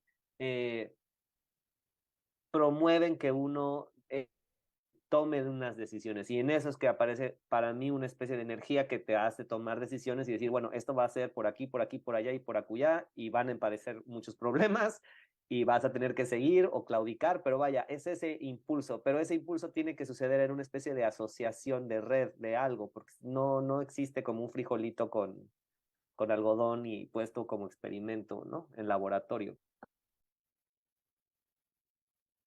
Sí, sí, entiendo un poquito el comentario, pues, como de la coincidencia, pero eh, a mí me gusta también imaginarlo como una posición política, ¿no? O sea, que creo que hoy día es posible, como mencionabas, verbalizarlo también, porque creo que es una posición política. En mi caso, a mí me pareció muy fuerte, por ejemplo, cuando pasó todos los problemas en Guerrero y demás, pues entender esa cercanía con, con la práctica de la enseñanza, pues porque en ese momento, pues te cayó el 20 que podría ser cualquiera de las personas con las cuales yo tenía contacto, ¿no? En muchos sentidos, ¿no? Y hoy lo veo también como una manera de resignificar, pues, las prácticas, porque cuando yo empecé a estudiar arte, ¿no? Como bien mencionas, pues era casi como, pues algo malo. O sea, hablar de procesos de enseñanza, pedagógicos, ni siquiera se verbalizaba, ¿no? O sea, fue muchos años después que el giro curatorial y el giro pedagógico, no sé, una bola de cosas, ¿no? Pero digamos que casi que era malo decirme, oye, hijo, te vas a dedicar a dar clases chin, ¿no? Ya fue, ¿no? Yo creo que tiene que ver también con territorio, con territorializar en el buen sentido, ¿no? O sea, resignificar los espacios en donde se la producción artística, ¿no? Y devolverle una función social enteramente, ¿no? ¿Para qué? O sea, digo, ok, colgamos algo, lo vemos, ¿a quién? ¿De qué manera? Y la otra creo que es más divertido porque te vincula con más actores, ¿no? O sea, creo que también, en mi caso yo lo veo desde ahí también, con la posibilidad de desmontar otro tipo de preguntas que a lo mejor desde el aparato muy acotado de lo artístico, pues es bien difícil que suceda, ¿no? No sé.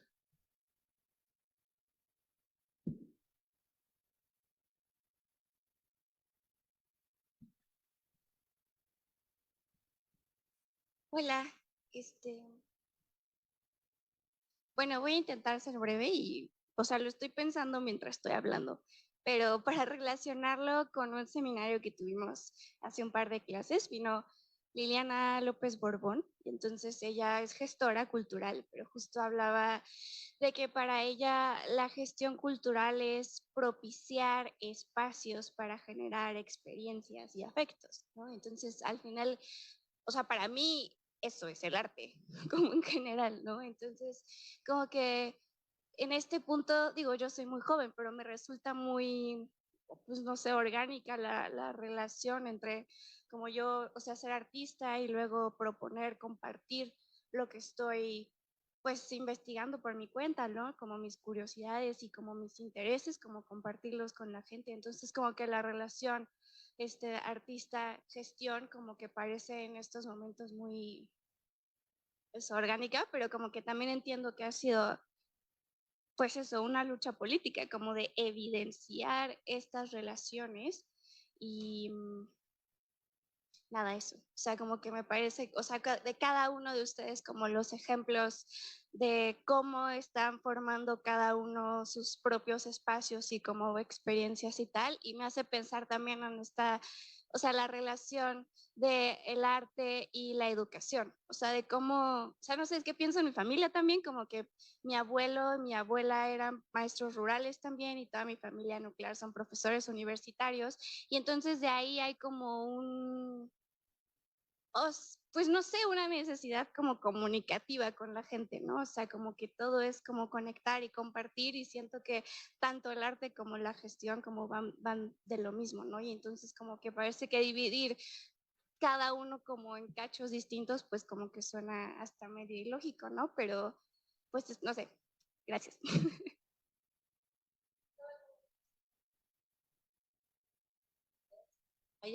Hay una diferencia, bueno, también es una idea generacional, ¿no? O sea, para la gestión, además, tienes que ser una persona que esté formada por lo menos con una organización, sabiendo qué es ser organizada, cómo armar un plan para ir a buscar esos fondos o cómo organizar ese espacio o cómo distribuir tareas, ¿no?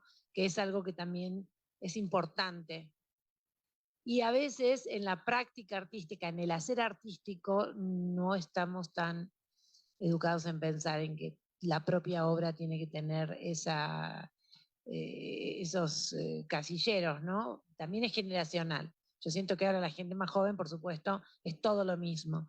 Pero hay algo del gestor, de la gestora, gestore, que sí requiere de un esfuerzo hacia afuera, que a veces el artista puede quedarse en su taller encerrado, trabajando, pensando, soy tristísimamente, a mí nadie me viene a buscar, soy ¿no? el incomprendido. Y que sucede mucho también eso, y que hay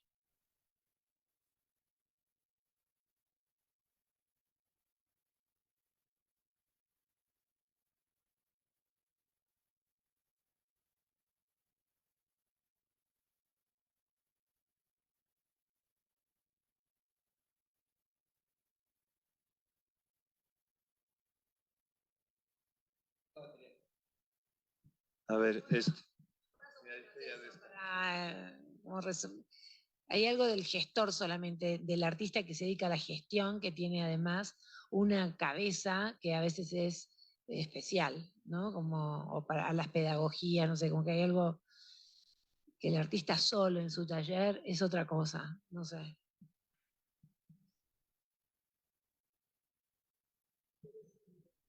Feli.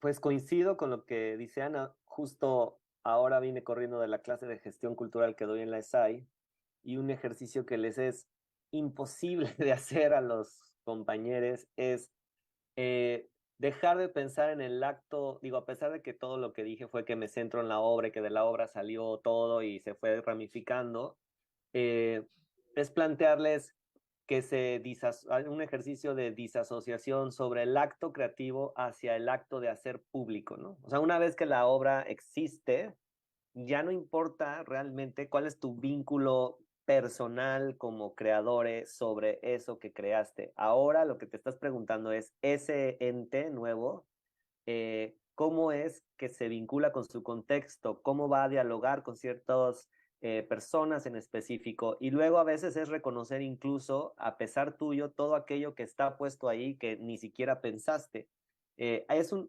A mí me parece que probablemente ese es el ejercicio más difícil de hacer, el tránsito de la creación a la gestión, porque la creación pues se trata probablemente de todos estos procesos subjetivos que entablas con el contexto, con las personas, con los materiales, pero el proceso de la gestión es qué tiene que ver eso con los otros y deja de ser, digamos, la pertinencia es en tanto que eso dialogue con y tenga algún tipo de importancia pública, más allá de un cierto exhibicionismo, ¿no? De este complejo que es muy difícil ahora no formar parte del síntoma exhibicionista, dado que todos nos hemos convertido en exhibicionistas con las redes, etcétera, etcétera, ¿no? Pero ¿en dónde encontramos esa relevancia, esa articulación que va más allá de mi propia subjetividad, ¿no?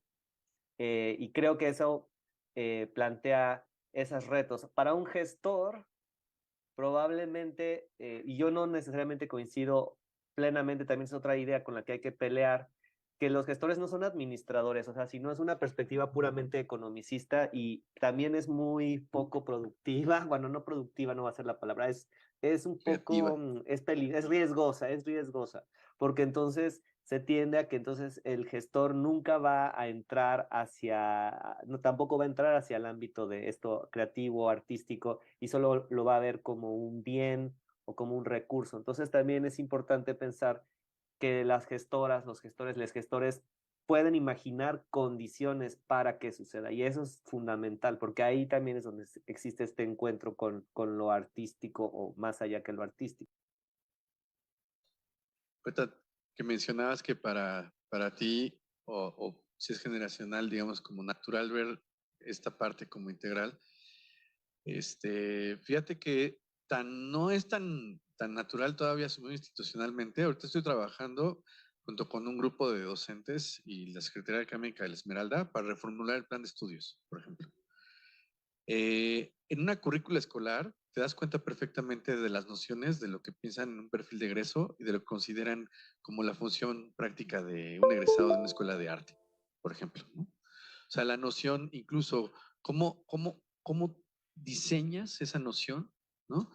Y la verdad es que muy pocas instituciones vinculan a la práctica artística como una práctica de gestoría, de difusión, de enseñanza, ¿no?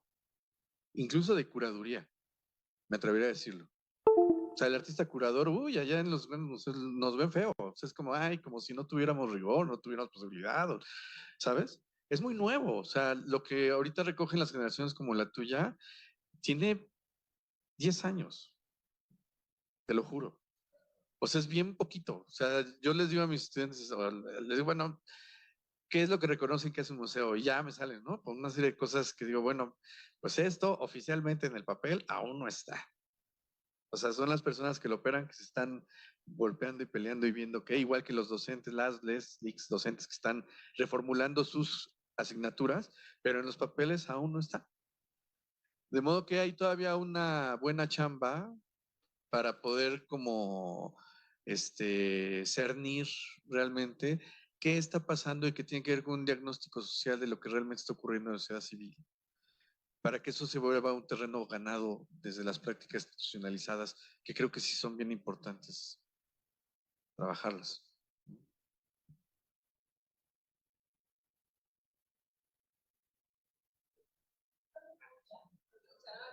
No, es para la transmisión.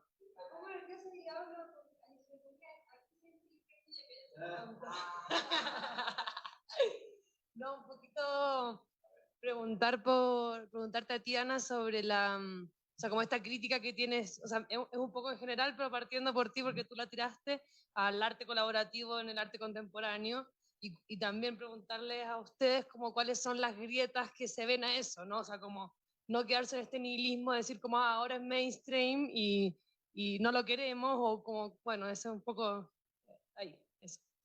A ver, si me das un momento, te quedan 5 minutos, entonces, ¿por qué no aprovechamos a hacer todas las preguntas y luego ya que contestes?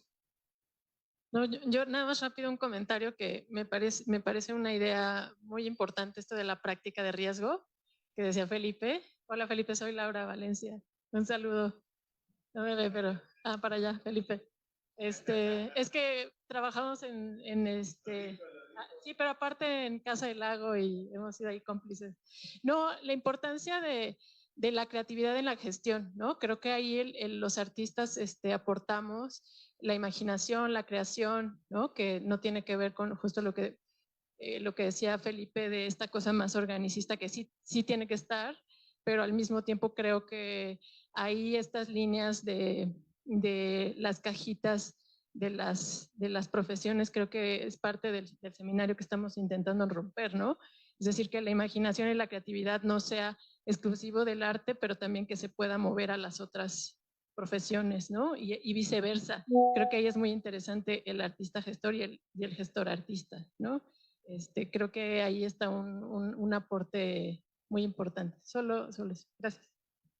Gracias. ¿Alguien más? Última oportunidad. Bueno, pues entonces, la última ronda.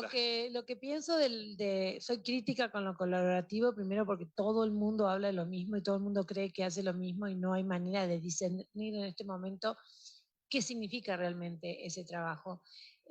Considero que es en la práctica artística, en mi práctica artística, cuando hablo de colaboración, entiendo que soy una artista extractivista.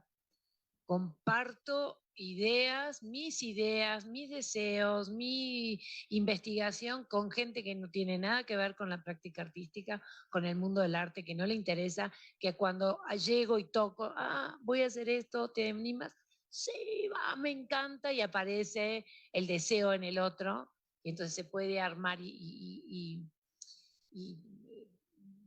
construir algo afectivo, porque para mí si no pasa eso no me importa nada de lo que construya.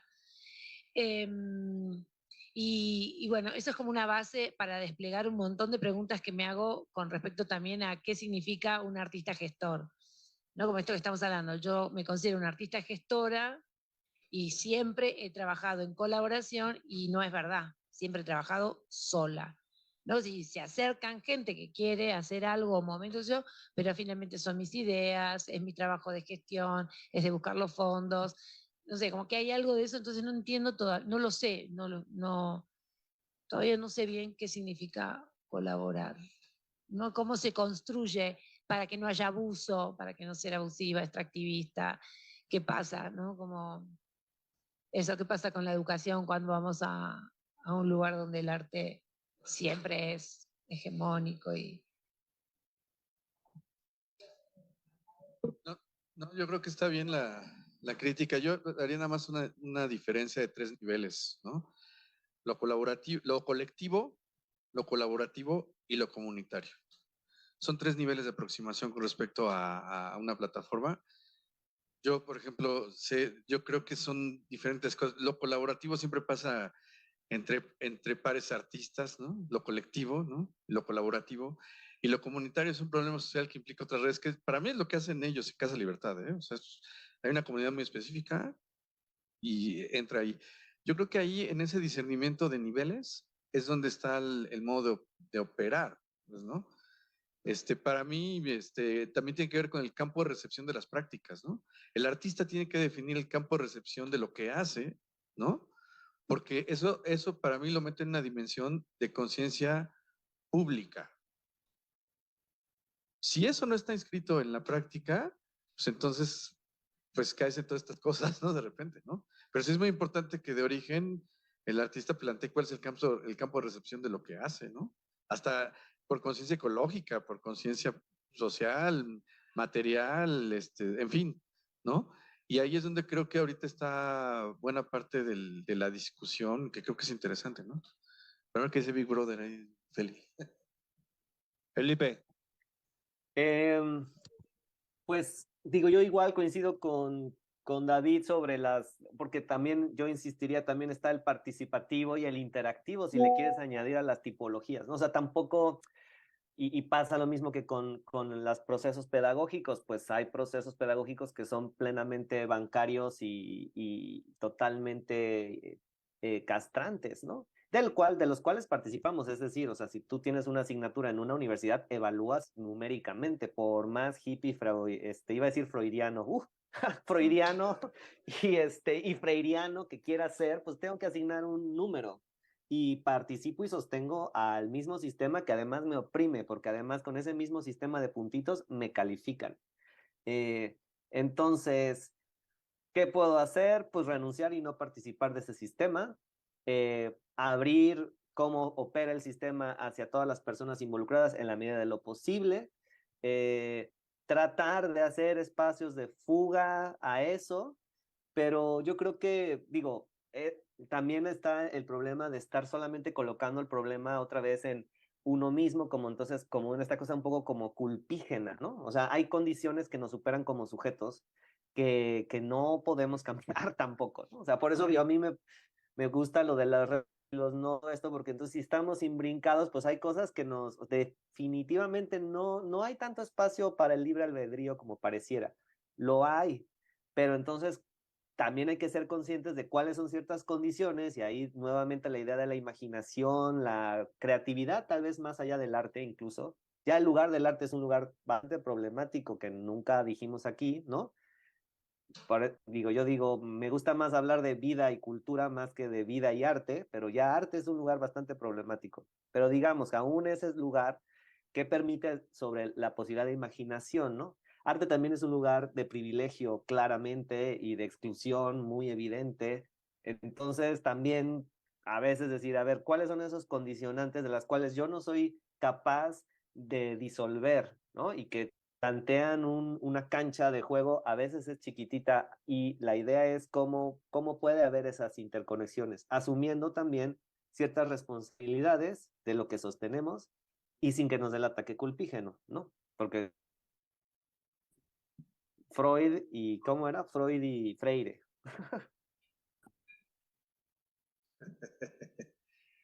Muy bien, pues muchas gracias, Ana, David, Felipe. Nos vemos el próximo viernes. Muy bonito encuentro. Gracias. Gracias. Chao, feliz.